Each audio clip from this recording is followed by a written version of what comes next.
udeti bhavato viśvaṃ vāridheriva budbudaḥ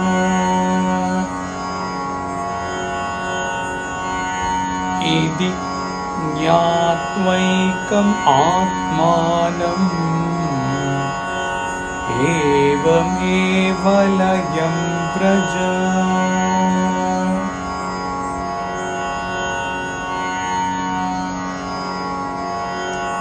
pratyakṣamapyavastutvādviśvaṃ nāstyamale tvayi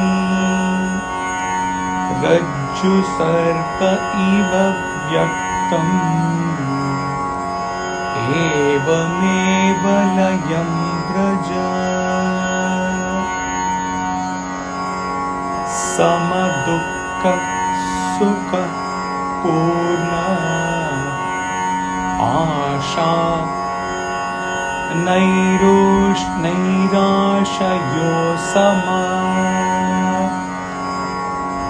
samaḥ jīvita mrityusanna layaṃ vraja.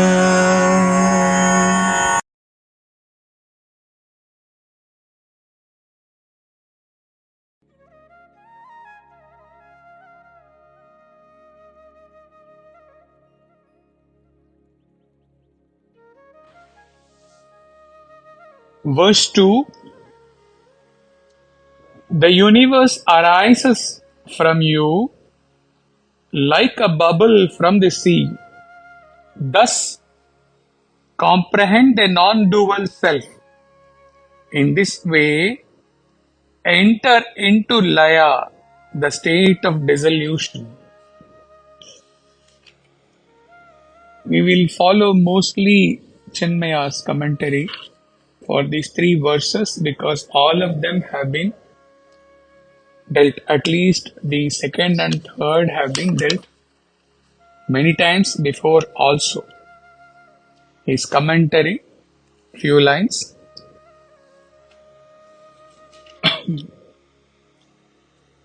Just as the bubbles rising from the sea are all nothing but waters of the sea, and they arise in different forms, they exist and play about for a time and then disappear to become, in the end, nothing but the waters of the sea.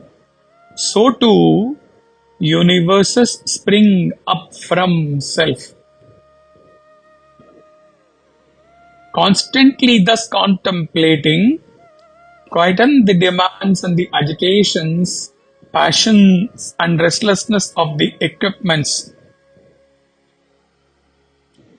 In the hushed silence of such a deep meditation, the undisturbed consciousness in its great grand infinitude can then be apprehended. In this way, enter into laya, the state of dissolution. In the previous verse, we had covered both body and mind when we dealt with mano laya and mano nashta. However, Chinmaya had focused on body complex in the previous verse. So, he says, in the previous verse, Ashtavakra dealt with the body complex, and in this verse, he says, here in the second stage of dissolution, Ashtavakra indicates that the seeker must dissolve his mind and its desire-prompted storms within.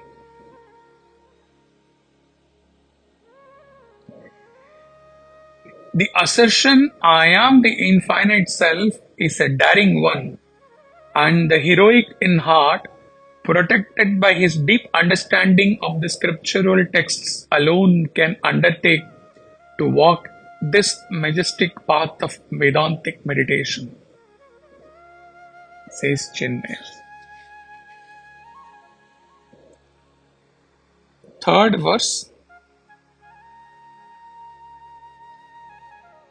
The universe, even though visible, because it is unreal, like the snake in the rope, does not exist in you, who are pure. Thus, in this way, enter into laya, the state of dissolution.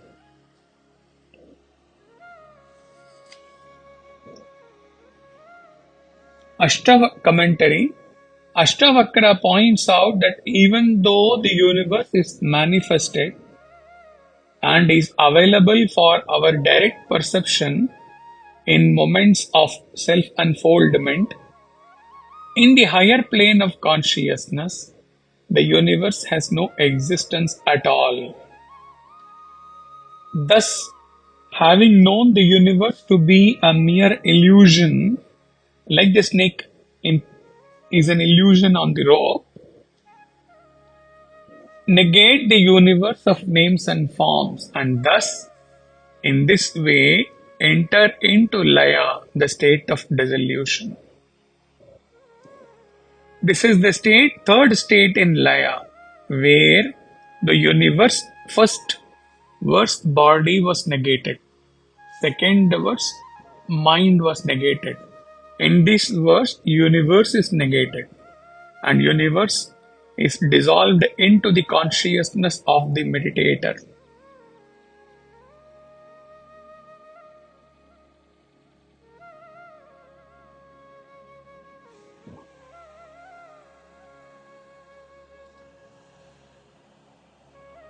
He writes, Gaudapada in his Karika also recommends the practice of laya by completely withdrawing the mind from all sense objects through the single pointed contemplation upon the self.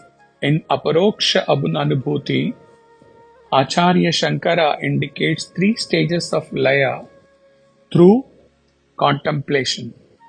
First, disassociation from the body and the world. Second, identification with the self. Third, forgetting to remember even the knowledge of the self. The process of laya should not be misunderstood as a path of mere agitation.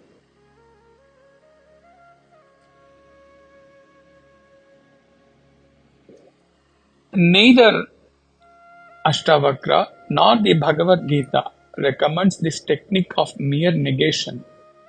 This is a negative path and can get the student only into a dark pit of non-existence. You are negating everything means you are reaching the darkness of non-existence, says Chinmaya. The process recommended by the Upanishadic rishis is to flush out the egocentric mind of all its thoughts of pluralistic world with a continuous flood of contemplation upon the non-dual self.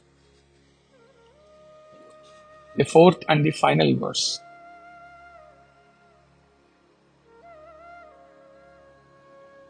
Samaduḥkhasukhaḥ pūrṇa. You are perfect and the same in pain and pleasure, in hope and disappointment, and in life and death. Thus, in this way, enter into laya, the state of dissolution. Commentary of Acharya.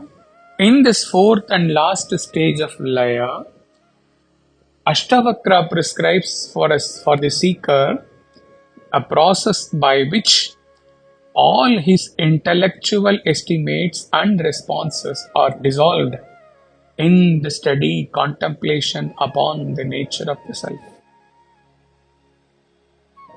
Pain and pleasure, hope and disappointment, life and death are all intellectual evaluations and its habitual concepts.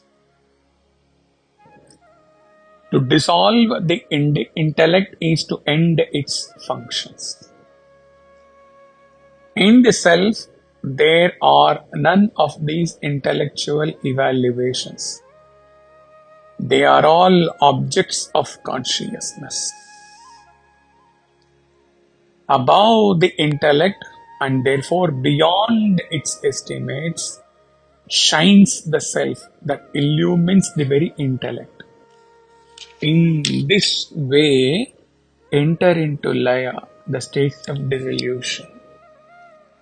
To contemplate upon the self as the one constant witness of all agitations of the mind and intellect and all functions of the body is to bring about complete dissolution of the ego and the world interpreted by the ego. These are the 4 stages prescribed by Ashtavakra for accomplishing the total dissolution of the individualized consciousness and for merging it into the infinite self.